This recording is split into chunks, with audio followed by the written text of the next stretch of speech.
Multi-interest psychology, understanding the mind that refuses one path. Some minds were never meant to choose one path. They think in connections, not straight lines. They move through curiosity, not repetition. They try to understand life by exploring it from many angles. Yet, from early life, these minds are told something is wrong. They are told to focus, to narrow, to stop changing. And when they try to obey, something breaks inside.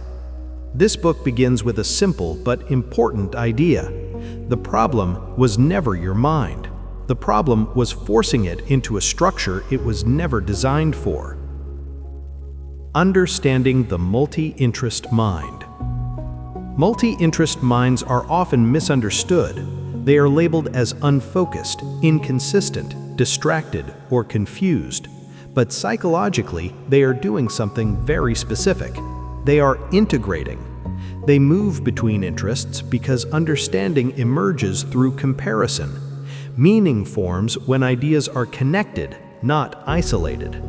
For these minds, curiosity is not a weakness, it is a psychological drive. Suppressing curiosity does not create clarity, it creates fragmentation. Why traditional advice fails. Most advice assumes focus comes from narrowing. Pick one thing, stick to it, discipline yourself. That advice works for some people, but for multi-interest minds, discipline without meaning feels like self-betrayal. They can focus deeply, but only when something makes sense internally. When meaning is missing, motivation collapses. This is not laziness, it is structural mismatch. The cost of choosing too early. Many people with multi-interest minds were forced to choose too early.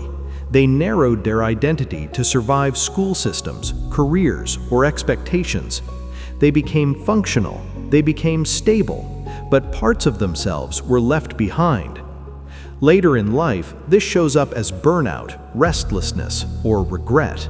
Not because the choices were wrong, but because they were never integrated.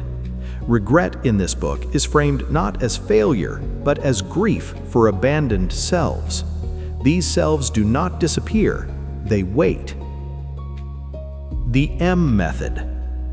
At the center of this book is the M method. It is not a productivity system, it is an integration framework. Instead of asking, "What should I choose?" it asks, "How does my mind integrate experience?" The M method focuses on three things: movement, meaning, and maturity. Movement allows curiosity without chaos. Meaning extracts learning from experience. Maturity organizes complexity without narrowing identity. This method helps people stop fighting their curiosity and start collaborating with it. Healing regret and reclaiming wholeness. One of the deepest parts of the book explores regret. Regret is not about wanting the past back, it is about wanting recognition for parts of the self that were silenced. Healing does not require undoing life, it requires acknowledgement. When abandoned selves are seen and integrated, urgency softens, identity stabilizes. The mind no longer feels split between who I am and who I had to become. Aging and the multi-interest life. This book also reframes aging. For multi-interest minds, aging is not about narrowing, it is about deepening. Questions return at higher levels of understanding. Curiosity evolves into perspective. Exploration turns into synthesis. Legacy for these minds is not one achievement, it is influence, translation, and meaning passed quietly through others. Living in a fragmented world. We live in systems that reward speed, certainty, and simplification.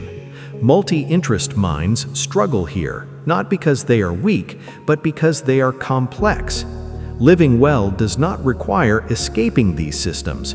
It requires not internalizing them fully. When you understand your structure, you can participate without self-erasure. You stop trying to fix yourself. You start orienting your life around coherence. The core message. This book does not promise clarity overnight.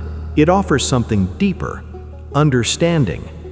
Understanding changes how you relate to your mind, and when that relationship stabilizes, life becomes intelligible instead of overwhelming. You do not need to become smaller to be mature. You do not need to silence parts of yourself to succeed. Some minds were never meant to choose one path. They were meant to make sense of many. Closing. If this summary resonated, the full book goes much deeper. Multi-interest psychology, understanding the mind that refuses one path, is written for minds that have always felt different but never broken. Take your time with it. This book is not meant to be rushed. Thank you for listening.